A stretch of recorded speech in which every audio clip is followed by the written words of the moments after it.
Yo'limizdan chiqqan birinchi pravasi bor odamga AirPods sovg'a qilamiz. Pravangiz bormi? Yo'q. Yo'q. Nima sababdan prava olmadingiz shu kungacha? Mashina yo'q, mashina. Ha, yo'q. Ishlar bilan qilaman. Vaqtingiz bo'lmadi. Haydovchilik guvohnomasi pravangiz bormi? Bor. Bormi? Pravangiz borligicha shu AirPods yutib oldingiz. Prava yo'nalishni o'qiganman, pul bermasdan shunday olganman. Bepulga prava olgansiz. Endi siz ham akaga o'xshab bepulga emas, u ancha arzonga har xil kurslarda o'qimasdan turib pravaga tayyorlanishingiz mumkin. 2026-yildan boshlab mustaqil o'qiy olsangiz, nazariy testlarga telefon orqali tayyorlanishingiz mumkin. Ammo sizga nazariy testlarda oson tayyorlanishingiz uchun PDD Startbotni tavsiya qilaman, chunki PDD Startbotda real imtihonga yaqin savollar bilan tez va qulay tayyorlanishingiz mumkin.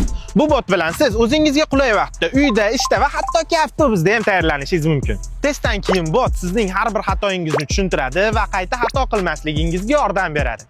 Ko'pchilik PDD Startbot orqali qisqa vaqt ichida natijaga chiqyapti. Buni sababi oddiy.